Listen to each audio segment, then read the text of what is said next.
இங்கு இருமொழி கொள்கை குறித்து என்ன உணர்வோடு நாங்கள் இருக்கிறோம், இந்த நாடு தமிழ்நாடு இருக்கிறது என்பதை பிரதான எதிர்க்கட்சியாக இருக்கக்கூடிய அதிமுக உள்ளிட்ட பல்வேறு கட்சிகள், ஏன் அனைத்து கட்சிகள், குறிப்பாக பாரதிய ஜனதா கட்சி தவிர்த்து அனைத்து கட்சிகளும் இங்கே தங்களுடைய உணர்வுகளை வெளிப்படுத்தி காட்டியிருக்கிறார்கள். நம்முடைய எதிர்க்கட்சியினுடைய துணைத் தலைவர் அவர்கள்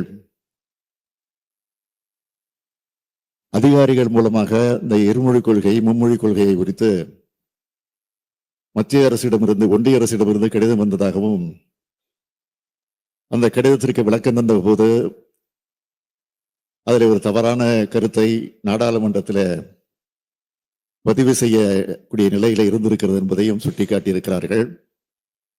தயவுசெய்து எந்த சந்தேகப்பட வேண்டாம், அதிலே நாங்கள் உறுதியாக இருக்கிறோம். எந்த காரணத்தை கொண்டும் இதை ஏற்றுக்கொள்ள மாட்டோம் என்றுதான்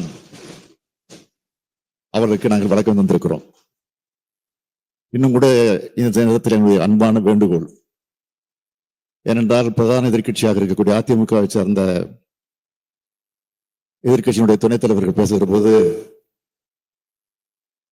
நாங்கள் என்றைக்கும் இந்த விஷயத்தில் ஒட்டுமொத்தமாக இருப்போம் என்ற உறுதியை தந்திருக்கிறார்கள்.